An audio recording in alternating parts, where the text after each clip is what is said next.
یہ بھی بیان کیا کہ جب عورت کو طلاق دو تو جہاں وہ طلاق کے بعد نکاح کرنا چاہتی ہے اس کے نکاح میں رکاوٹ مت بنو، کباب میں ہڈی بننے کی کوشش مت کرو۔ یہ بھی زمانے جاہلیت میں ہوتا تھا اور آج بھی ہوتا ہے۔ فلا تعضلوهن ان ينكحن ازواجهن، اگر تم نے چھوڑ دیا ہے اس کو، عرب اس کو غیرت کا مسئلہ بنا لیا کرتے تھے کہ ہم نے چھوڑا ہے تو اب ہم کہیں اور اس کی شادی نہیں کرنے دیں گے۔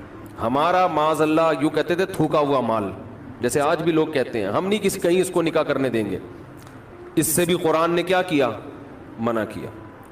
اور اس سے بھی منع کیا کہ اپنی مرضی سے زبردستی اس کا نکاح بھی مت کراؤ طلاق یافتہ کا۔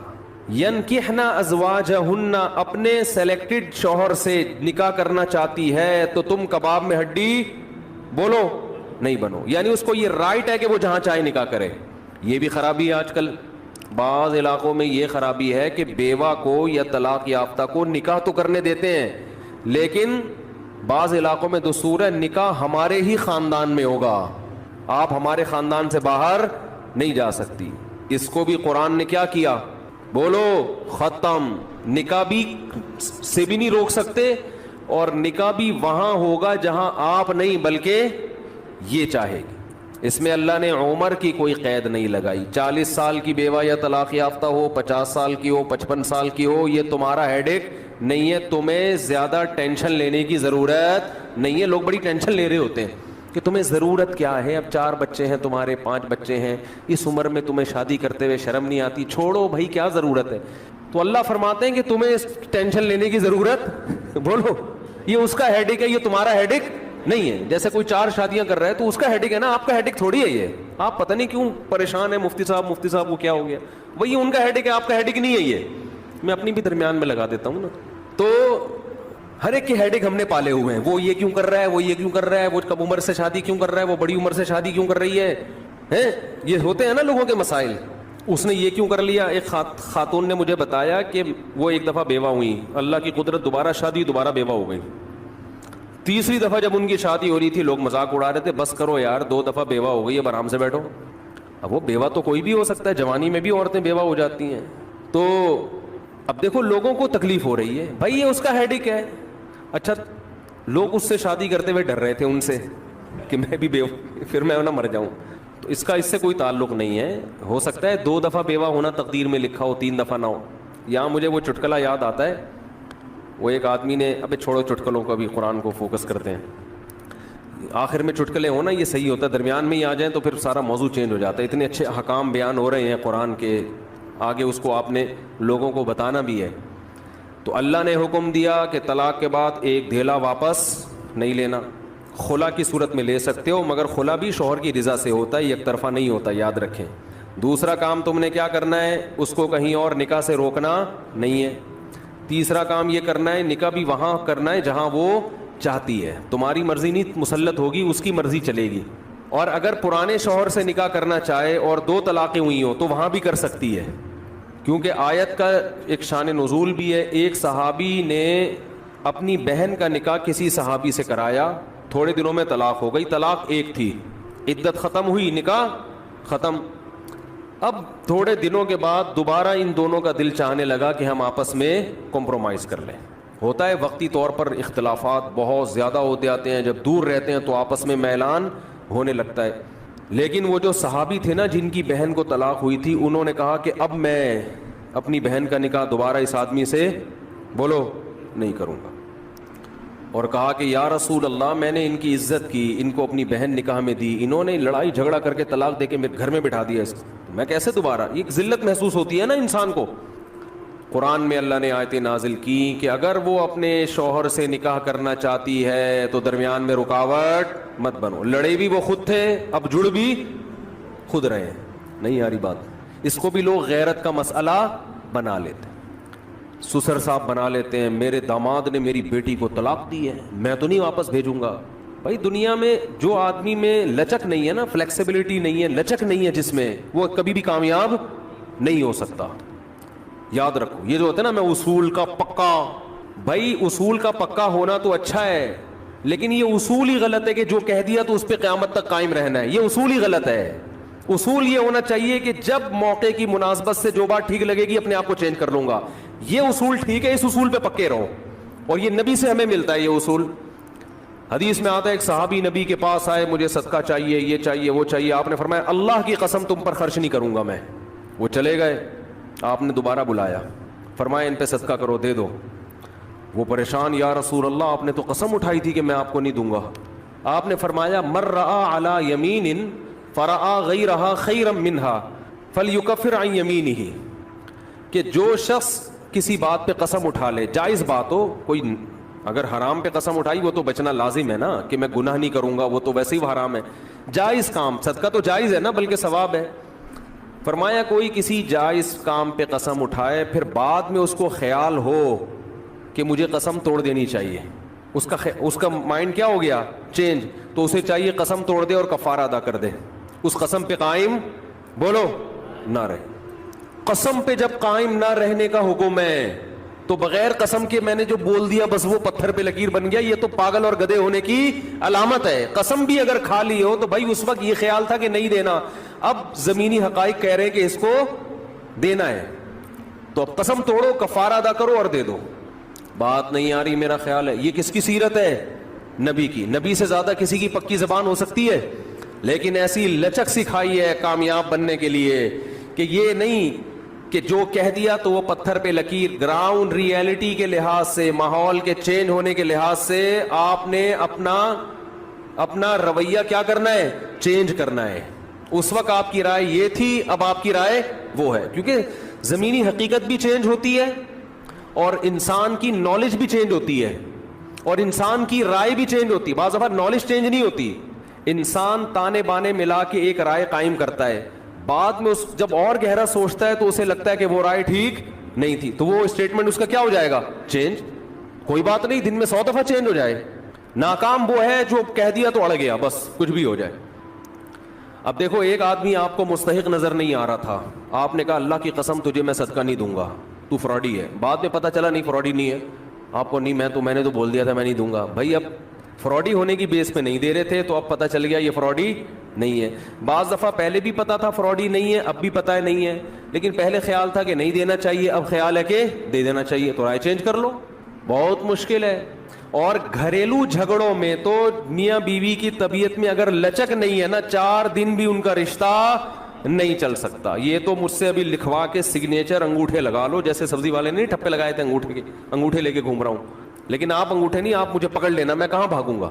وہ جب بھی انگوٹھے کی بات آتی ہے مجھے وہ سبزی والا یاد آتا ہے جس کو میں نے بزنس کے لیے پیسے دیے تھے, اور اس نے ایمانداری میں اسٹیمپ پیپر پہ اپنے انگوٹھے لگا کے دیے تھے. جب وہ پیسے لے کے بھاگا تو 3 سال میں نے وہ انگوٹھے سنبھال کے رکھے.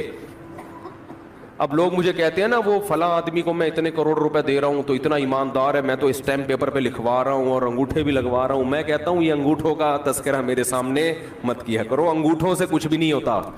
بندہ اگر 2 نمبر ہے, اسٹیمپ پیپر بکری کو کھلا دینا, کسی کام کا نہیں ہے یہ اسٹیمپ پیپر, عدالت سے بھی نہیں نکلوا سکتے. سمجھتے ہو, لکھوایا کرو ضرور, لیکن اس سے ہوگا کچھ بھی نہیں. عدالت انگوٹھا دیکھ کے بولے گی بس ٹھیک ہے انگوٹھا, اب انگوٹھے کو پکڑ کے جیل میں ڈال دو, بس انگوٹھے کو دیے تم نے پیسے. بندہ تو پکڑائی میں آئے گا ہی نہیں, آ بھی گیا تو کچھ بھی نہیں کر سکتے. عدالت کہے گی دیے کیوں تھے. تو پیسہ دینے سے پہلے 100 دفعہ سوچا کریں. خیر, تو کیا بات چل رہی تھی, ابے انگوٹھے کی بات کہاں سے آئی. ہاں, لچک پیدا کرنا میاں بیوی کا رشتہ تو ایسا ہے کہ اگر آپ کا کہ جو میں نے کہہ دیا بس وہ کیا ہے, آرڈر از آرڈر, تو بھائی اس کا مطلب آپ میدان جنگ میں کھڑے ہوئے ہیں, دشمن کی فوجیں آپ کے سامنے, اور آپ ایک فوج کی کمانڈ کر رہے ہیں کہ گولی چلانے کا آرڈر دیا تو کیا کرنا ہے. یہ گھر ہے, یہ میدان جنگ بولو نہیں ہے. یہاں آپ کا اسٹائل یہ ہونا چاہیے, آپ نے بیوی کو آرڈر دیا, گراؤنڈ ریئلٹی یہ کہہ رہی ہے کہ بھائی میرا روب اس پر بیٹھا ہوا ہے اور وہ پکوڑے بنا کے خود ہی کھا رہی ہے, آپ کو ایک لقمہ بھی نہیں کھانے دے رہی. آپ غصے میں آئے, آپ نے کہا بیگم مزید پکوڑا اگر کھایا نا تو گراؤنڈ ریئلٹی کہہ رہی ہے کہ اس دھمکی سے یہ پکوڑے کھانا چھوڑ دے گی نا. لیکن آگے اس کا ایٹیٹیوڈ آپ نے دیکھا, اس نے کہا تو کیا کر لے گا, فوراً وہ کرچھلی اٹھائی, تو کیا کر لے گا, فوراً لچک پیدا کرو. بولو تو صبر کروں گا اور کیا کروں گا. یہ کامیاب, یہ گھر کیا کیسے چلے گا, یہ رشتہ جوڑا رہے گا. اگر آپ نے اس کے ایٹیٹیوڈ دیکھ کے، اس کی پیشانی پہ سلوٹیں دیکھ کے اپنی دھمکی کو واپس نہیں لیا تو یہ گھر کیا ہوگا؟ پکوڑے تو کھا لو گے آپ لیکن آپ کے بچوں کی ماں مارکیٹ سے شارٹ ہو جائے گی. تو اس میں گھر کے اندر کا اصول لچک، کامیاب آدمی وہ. ہاں ناقابل برداشت کوئی معاملہ ہو جائے تو ایک الگ بات ہے. تو اللہ نے کیا حکم دیا کہ اگر ڈیورس ہو گئی ہے پھر دوبارہ ملنا چاہتے ہیں تو کباب میں ہڈی بولو مت بنو، ملنے دو ان کو، کوئی مسئلہ نہیں ہے. ہاں یہ قرآن نے کہا ہے کہ اس شرط میں ملیں کہ ان کا اپنے بارے میں یہ خیال ہو کہ دوبارہ وہ جھگڑے نہیں کریں گے. ایسا نہ ہو ملتے پھر وہی ٹینشنیں شروع کر دیں. اب دوبارہ اپنی اصلاح کر کے آئیں کہ بھئی اب ان ماضی کے قصوں کو چھیڑنا نہیں ہے. لیکن یہ ایک یا دو طلاقوں کے بعد ہے، 3 طلاق کے بعد نہیں مل سکتے جب تک کہ کہیں اور نکاح نہ ہو جائے اس کا.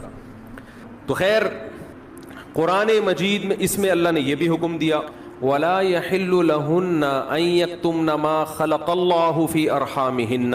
100 روپے میں حور کا چانس لینے میں کوئی حرج نہیں. لیکن یہی مولوی صاحب اگر آپ سے کہیں کہ 5 کروڑ روپے اس ڈبے میں ڈال دو اور گارنٹی سے کہتا ہوں کہ تمہیں 70 حوریں ملیں گی، آدمی کہتا ہے مولوی صاحب 70 کیا 70,000 بھی ہو نا، 5 کروڑ کی رقم میں داؤ پہ لگانے نہیں ملی تو کیا ہوگا؟ کیا خیال ہے؟ کیا خیال ہے بھائی؟ نہیں ملی تو کیا ہوگا؟ چوڑے میں آ جائیں گے. 5 کروڑ یہاں والی جو ہے وہ بھاگ جائے گی ہماری جو اپنی حور ہے. جب سارے پیسے اس کو پتا چلیں گے نا حور کی بھیٹ چڑھا دی ہے اس نے، تو یہاں والی کیا ہوگی؟ وہ بھاگ جائے گی. بڑی قربانی انسان ناممکن ہے جب تک اپنی آنکھوں سے یہی منظر 70 حوریں لا کے اس کے سامنے کھڑی کر دی جائیں اور کہے 5 کروڑ روپے دے اور یہ 70 حوریں لے جا، پھر گن پوائنٹ پہ نا لوگوں سے چھین کے 5 کروڑ روپے کا انتظام کرے گا. سمجھ میں آ رہی ہے بات کہ نہیں آ رہی؟ تو اب میں اس سوال کو دوبارہ لے کر آتا ہوں کہ بھائی میرے پاس اگر یہ آپشن ہوتا کہ میں اسلام کو خدا نخواستہ چھوڑ دیتا تو اسلام مجھے یہ آپشن دے نہیں رہا. وہ کہہ رہا ہے آخرت میں تمہارا کیا ہوگا؟ بے تحاشا نقصان. بلکہ اسلام تو مجھے کہہ رہا ہے کہ اگر کبھی موقع ملے اللہ کے راہ میں لڑنے کا اور جہاد تم پہ فرض ہو جائے تو جان بھی دینی پڑی تو آپ کو جان دینی پڑے گی. غزوہ تبوک میں ہوا نا جہاد فرض عین ہوا، بہت سارے صحابہ جنہوں نے بڑی بڑی قربانیاں دی تھیں. غزوہ احد میں قربانیاں تھیں، غزوہ بدر میں ان کی قربانیاں، پھر فتح مکہ میں وہ شریک تھے، غزوہ خندق میں انہوں نے پیٹ پہ پتھر باندھے، بھوک پیاس برداشت کی، اپنے گھروں کو قربان کر دیا. حضرت ابو سعید خدری رضی اللہ تعالی عنہ 10 سال کے نبی کی خدمت میں آئے، یا رسول اللہ میرے باپ بھی احد میں شہید ہو گئے، میرا بھائی بھی احد میں شہید ہو گیا، گھر میں کمانے والا کوئی بھی نہیں ہے، آپ ہمارے ساتھ تعاون کریں. بتاؤ میرے پاس اگر کوئی آتا، میں کہتا یار اس آدمی نے میرے لیے اتنی بڑی قربانی دی ہے کہ باپ بھی شہید کروا دیا، بھائی بھی، اور گھر میں اب کوئی کمانے والا نہیں ہے، میں بے تحاشا چندے کا اعلان کرتا کہ نہیں کرتا کہ یار یہ تو میرا خاص وفادار آدمی ہے. نبی نے اعلان نہیں کیا. نبی نے کیا فرمایا؟ من یستعفف یعفہ اللہ. جو اپنے دامن کو مخلوق کے سامنے ہاتھ پھیلانے سے پاک رکھنا چاہتا ہے نا، چاہتا ہے اللہ بھی ہمیشہ اس کے دامن کو مخلوق سے پاک. ہاتھ کس کے ساتھ سامنے پھیلا رہا ہے؟ پیغمبر کے. لیکن پیغمبر اپنے آپ کو بھی مخلوق کی فہرست میں لا رہے ہیں، خالق کی فہرست میں نہیں لا. پیغمبر سے بڑا کوئی ہو سکتا ہے؟ لیکن نبی کیا کہہ رہے ہیں؟ میں بھی تو مخلوق ہوں.